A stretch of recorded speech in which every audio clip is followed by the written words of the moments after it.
प्रेम बना मोह। अक्सर हम मोह को प्रेम समझ लेते हैं। मोह है पकड़, डर, नियंत्रण। प्रेम है स्वतंत्रता, विश्वास, विस्तार।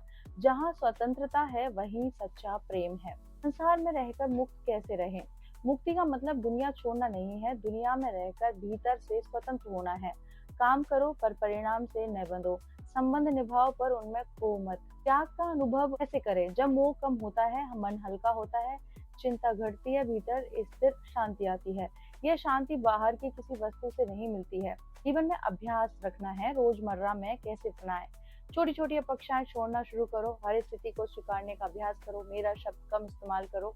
धीरे धीरे मन मुक्त होने लगता है। इससे तो हमें बांधता है, माया हमें भ्रमित करती है, लेकिन जागरूकता हमें मुक्त करती है। तो छोड़ देता है वही पा लेता है, क्योंकि जो सच में तुम्हारा है वह कभी छूटता नहीं। पुरुषोत्तम का ज्ञान सर्वोच्च परम सत्य को क्षर अक्षर पुरुषोत्तम के रहस्य पर आधारित, इन सब के बारे में बात करूंगी मैं। जीवन के अनेक प्रश्नों में एक सबसे गहरा प्रश्न है, सर्वोच्च सत्य क्या है? शास्त्र बताते हैं कि 3 स्तर हैं। क्षर मतलब नश्वर, अक्षर मीन्स अविनाशी, पुरुषोत्तम मीन्स सर्वोच्च परमात्मा। इन तीनों को समझे बिना पूर्ण ज्ञान नहीं मिलता। ये पुस्तक उसी अंतिम सत्य सर्वोत्तम को जानने की यात्रा है। क्षर क्या है? क्षर का अर्थ है जो नष्ट होता है, जैसे शरीर, संसार, वस्तुएं। जो बदलता है वह क्षर है। अक्षर क्या है? अक्षर का अर्थ है जो नष्ट नहीं होता, आत्मा, शुद्ध चेतना।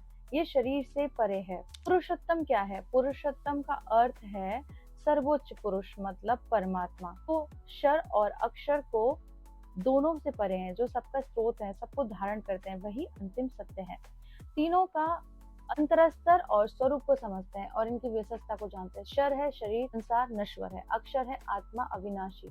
और पुरुषोत्तम है परमात्मा और सर्वोच्च है। पुरुषोत्तम सबसे ऊपर है। हम कहाँ हैं? हम शरीर मतलब क्षर में रहते हैं, लेकिन वास्तव में आत्मा अक्षर है और हमारा अंतिम लक्ष्य पुरुषोत्तम को जानना है। पुरुषोत्तम से संबंध क्या है? शास्त्र कहते हैं आत्मा परमात्मा का अंश है, इसीलिए हमारा स्तोत्र वही है, हमारा लक्ष्य भी वही है। पुरुषोत्तम को कैसे जाने? पहला है ज्ञान, सत्य को समझना। दूसरा है भक्ति, प्रेम और समर्पण से। तीसरा है ध्यान, भीतर की यात्रा।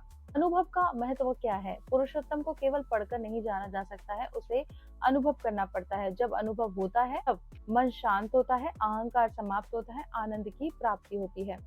ज्ञान का फल क्या है? जब व्यक्ति पुरुषोत्तम को जान लेता है, जन्म मरण से मुक्त हो जाता है, उसे पूर्ण शांति मिलती है, वह सत्य में स्थित हो जाता है। जीवन में इसका प्रयोग कैसे करना है? ये ज्ञान केवल दर्शन नहीं है, जीवन का मार्ग है। हर कर्म को समर्पित करना है, हर जीव में ईश्वर देखना है और अहंकार छोड़ना है। क्षर बदलता है, अक्षर स्थायी रहता है, लेकिन पुरुषोत्तम सर्वोच्च है। जो पुरुषोत्तम को जान लेता है वही जीवन का अंतिम सत्य जान लेता है। इस तरह से जानकारी अच्छी लगी है तो इसे शेयर कर दीजिए, मुझे सब्सक्राइब कर लीजिए और बोलिए ओम नमः पार्वती पते हर हर महादेव, शिव शंभो, राधे कृष्णा।